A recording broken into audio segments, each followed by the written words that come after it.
இன்று எனது தந்தையின் பிறந்த நாள். அவருக்கு இந்த இரத்த கமலத்தை அன்பளிப்பாக தர விரும்புகிறேன். மகளாக தந்தையின் விருப்பத்தை நிறைவேற்ற விரும்புகிறேன். ஆகையால் உன்னை தோற்கடித்து நிச்சயம் இந்த இரத்த கமலத்தை எடுத்துச் செல்வேன்.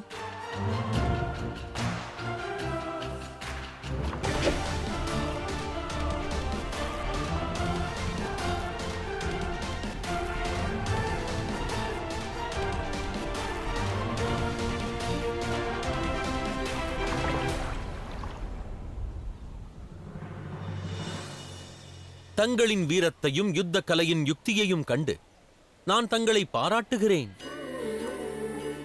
ஆனால் நான் கூறுவதையும் கேளுங்கள். சிறிது வீரம் என்னிடமும் உள்ளது. எனவே தாங்கள் என்னை வென்றிட நான் அனுமதிக்க மாட்டேன். தங்களின் தந்தை அசுர அரசர். வேறு ஏதேனும் பரிசை கூட அவருக்கு தாங்கள் எடுத்துச் சென்றிடலாம். ஏனெனில் இந்த இரத்த கமலத்திற்காக சிறு பாலகன் ஒருவன் காத்திருக்கின்றான். எனக்கு இரத்த கமலம் வேண்டும். 100 இலக்கம் வரை எண்ணிக்கொண்டிரு. சென்று இரத்த கமலத்தை கொண்டு வருகிறேன். சரியா? சரி. அது மட்டுமல்ல, இந்த இரத்த கமலம் அந்த பாலகனின் வாழ்வினில் ஆனந்தத்தை கொண்டு வந்து சேர்க்கும். மறுபுறம் தங்கள் தந்தை அசுர அரசர். அவர் வசம் ராஜ்யம் உள்ளது, அனைத்தும் உள்ளது. அவருக்கு இம்மலர் ஒரு கணமும் மெய்யான ஆனந்தத்தை தராது. யுத்தம் காரணத்தால் அல்ல, வீரத்தால் வெல்லப்படுகிறது. வெற்றியாளன் வார்த்தைகளால் அல்ல, ஆயுதங்களால் தான் வெல்கிறான். யார் யுத்தத்தில் வெல்கிறார்களோ இந்த இரத்த கமலம் அவருக்கே சொந்தமாகும். என்னுடன் யுத்தம் செய்.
இது என்ன மாயை?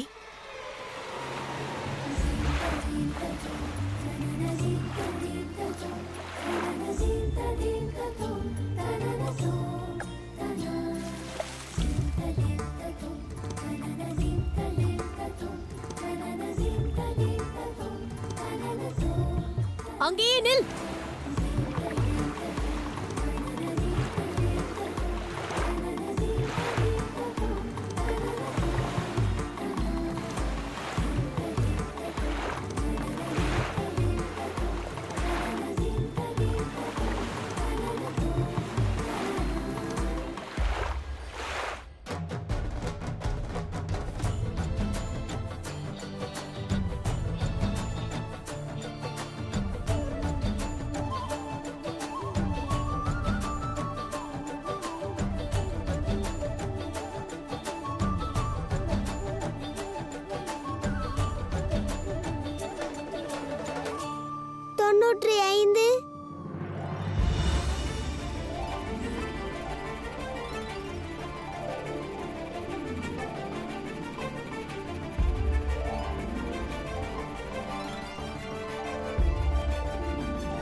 யாரு?